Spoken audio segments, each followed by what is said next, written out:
untrue to say, to attribute any sort of dualistic concept to God, like God is separate or God is one? I mean, God is transcendent of both aspects of duality.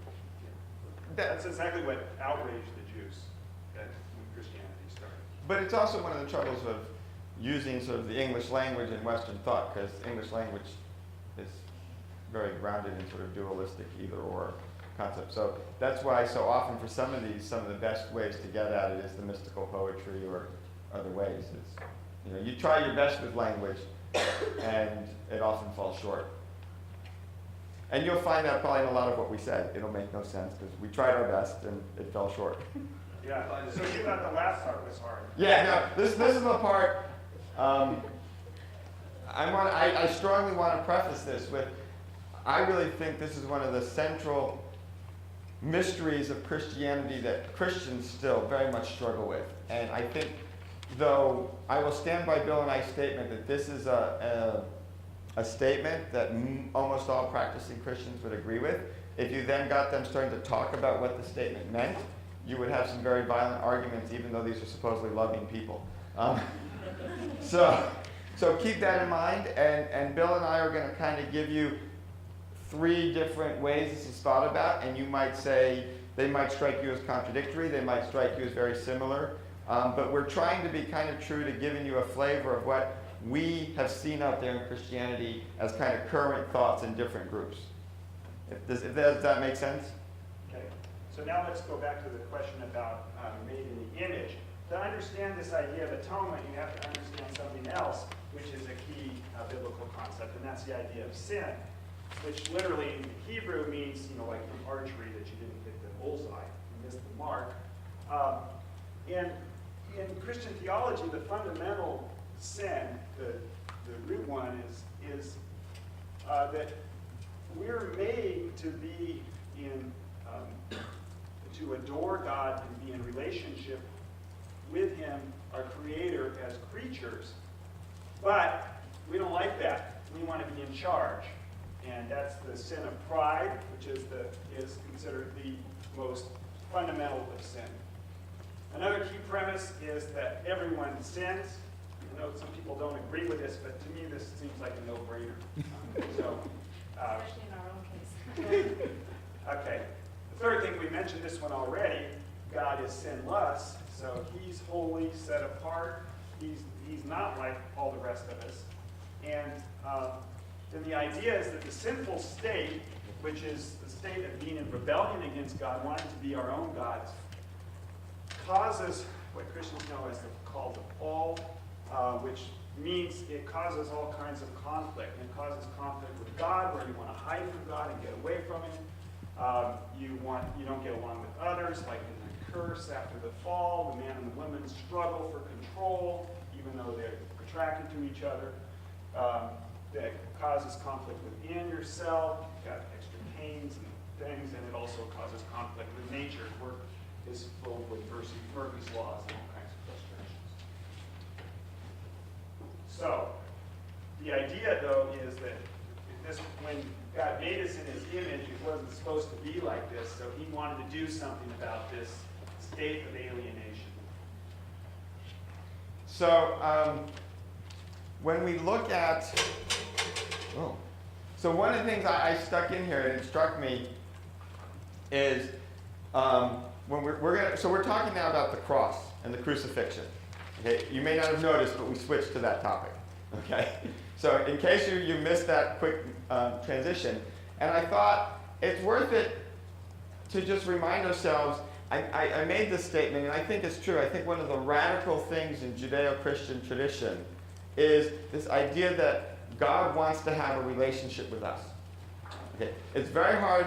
I mean, it's funny because most people, if you poll random people, I found this in my experience, you ask, what's the God of the Old Testament, if they're kind of in the Christian tradition, they'll talk about the vengeful God and the angry God, striking people down all the time, trapping those evil Egyptians in the Red Sea. But what the stories, if you look at them, seem to me are really about is God constantly trying to say, look, I want to have a relationship with you, and I want to, have this covenant, it's usually called. So He does with Adam and Eve. That doesn't go so well. Adam and Eve, as Bill alluded to, try and, be in charge. He does it with Noah. That doesn't work out so well. He does it with Abraham, and the Jews keep going back and forth, back and forth. He does it again with Moses. And again, there's the whole struggle back and forth, back and forth. So there's this constant story of God reaching out to people kind of liking it, kind of not, and maybe going away and coming back and going back and forth. And that kind of gives you this flavor, I think, of the Christian idea of sin. It's another thing, another word that sin's often translated is as turning away. You have this offer of a relationship from God, and of your own free will you choose to reject it and turn away. So, now we're to these three different pictures that are hard to understand, but are fundamental to Christian understanding. Here's our first of these three ones. So the atonement, which is what happens when Jesus died on the cross, is a sacrifice that reconciles two things: God's judgment and his mercy. The idea is that when something wrong happens, we often have this own sense in ourselves. If something outrageously evil happens, we think, that person should be punished. Somebody should pay for this. That's kind of the idea that there's this notion of sin is such a broken thing that tweaks the world that needs to be taken care of. Yet at the same time, God combines perfect justice in his character with perfect mercy. And how do you reconcile those two? Mercy is undeserved love.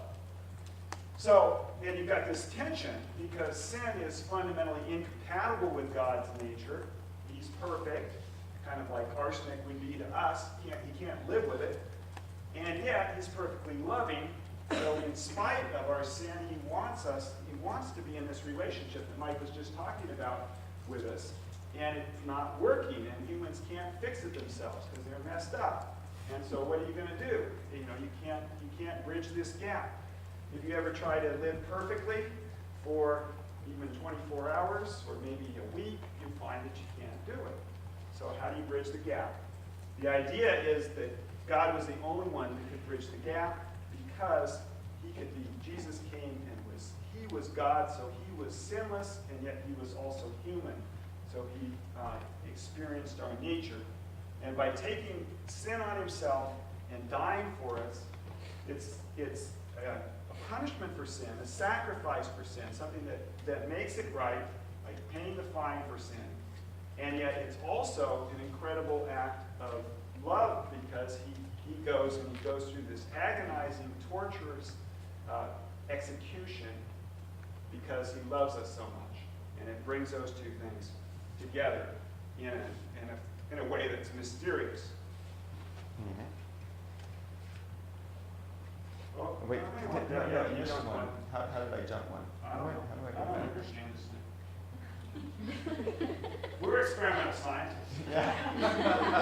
No, somehow it snuck in.